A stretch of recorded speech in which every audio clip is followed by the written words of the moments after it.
The head of the SIU, that's the Special Investigating Unit, Advocate Andy Mutibi, confirming today that the cost or the amount of money believed to have been stolen through corruption at the Tembisa Hospital has now ballooned to about 2 billion rand, and it could rise as investigations continue. The briefing given by the SIU today also identified 3 syndicates who've mainly benefited from the theft of those public funds meant for the most vulnerable among us. Let's get the view now, the reaction of the Minister of Health, Dr Aaron Motsoaledi. Good to have you on the SABC as always, Minister. So in reaction to the briefing by the SIU today, one person said that what happened at Tembisa Hospital and the theft of this 2 billion rand is not just corruption, but amounts to treason. Do you agree? Absolutely. Absolutely. It's high treason. That's why, Tembekile, I said, when you look at what they've done, look at what they've done with the money. The Maumela syndicate, because there were 3, bought Lamborghinis and all sorts of luxury cars, which I don't think add any value to anybody's life who is a normal human being. And then children, pregnant women, and poor people suffer. That's high treason. That's why I use very strong words today, Tembegile. I said, when these type of things happen, you start appreciating why the Chinese do what they do. You are aware that when you do this type of thing in China, they actually remove you forever from society because they no longer regard you as a worthy member of the human race. Are you suggesting that this is the sort of crime that would be better suited by the death penalty, Minister? Well, the death penalty, Tembegile, is not allowed in South Africa by our constitution. But I argued strongly that we have got a national dialogue where we want to reset. And I said for 3 groups of scoundrels, 3 groups of individuals, I'll certainly support it if it's put on the table. For those who rape and kill babies, even 3-month-old babies, for those who torture and butcher women in the way that we have been hearing, and for those who steal money in the manner in which, from public coffers, and buy useless things in the manner in which it happened at Tembisa Hospital, I'll certainly support it. As you say, there's a huge constitutional debate, and I imagine there's also going to be reaction to what you're saying to us this evening around whether or not the death penalty is something that should come back into South Africa's discourse in the criminal justice system. But I want to roll back then to the issues at Tembisa Hospital, because you mentioned Maumela. That's Hangwani Maumela, one of 3 people who are believed to have been involved in this web of syndicates, right? When you look at Maumela, about 41 suppliers, contractors, are believed to have been linked to him. Some of the articles that have been reporting on him have said he's the nephew of President Ramaphosa, though the president says he has no knowledge of him through a previous marriage. He is believed, his alleged crimes could be up to about 816 million rand. As you were saying, 500 million rand of that is said to have been spent on things like luxury vehicles and other assets, etc. How is it, though, that this sort of thing was able to happen? When you look at how there was a simple pattern, as detailed by Babita Jokran in the report that she sent to her superiors, detailed in the writing of people like Jeff Wicks, and again done by the SIU today, that this wasn't stopped sooner. Firstly, let's start with the issue of the president. The manner in which this relationship have been coupled together, about the president having been married to somebody who had a brother who was married and then had a son outside that marriage, and that son is now regarded as the nephew. They are just being mean to the president. That's number 1. Number 2, I said the syndicates were 3. There was the Maumela syndicate, in which Ket Matala is.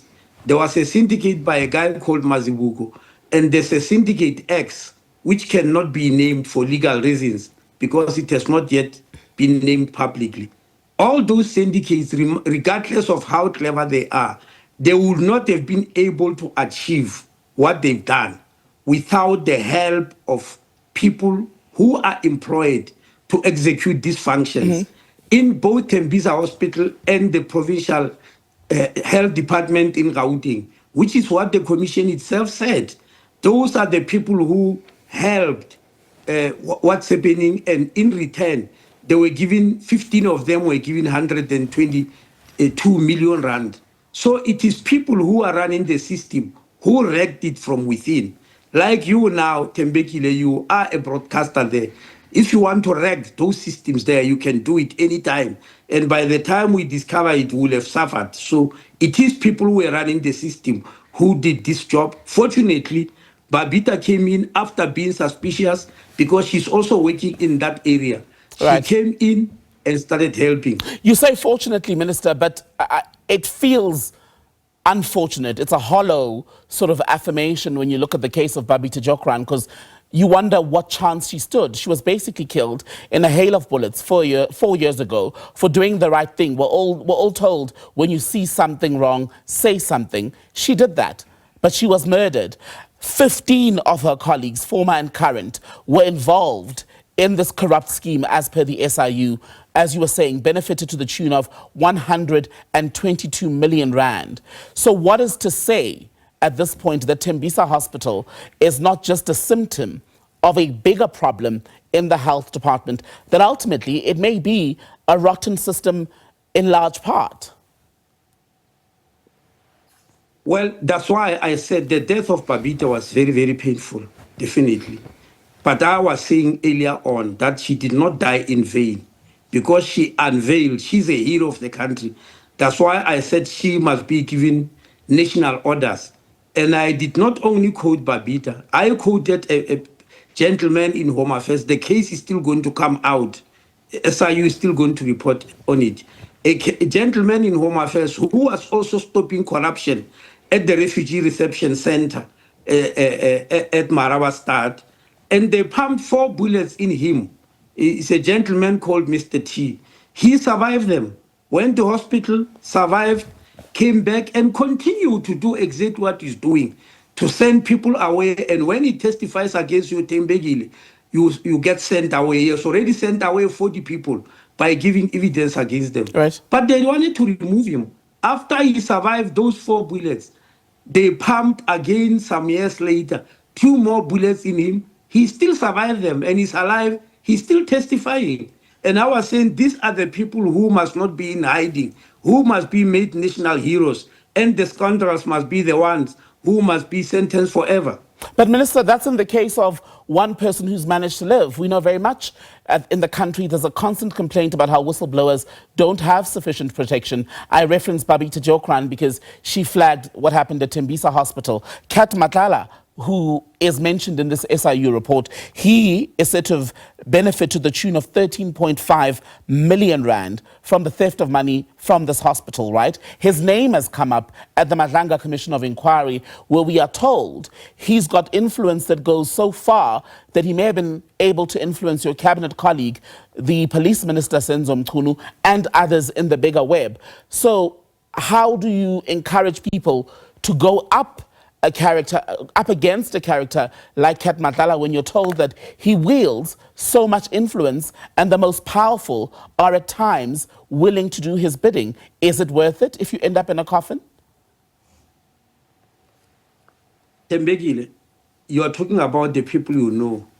There are lots and lots you don't know. When I was in Home Affairs, most of the people we sentenced is because of whistleblowers. Believe you or not, there are millions and millions of whistleblowers out there. I'm just giving you the story of Mr. T, because he survived miraculously, yes.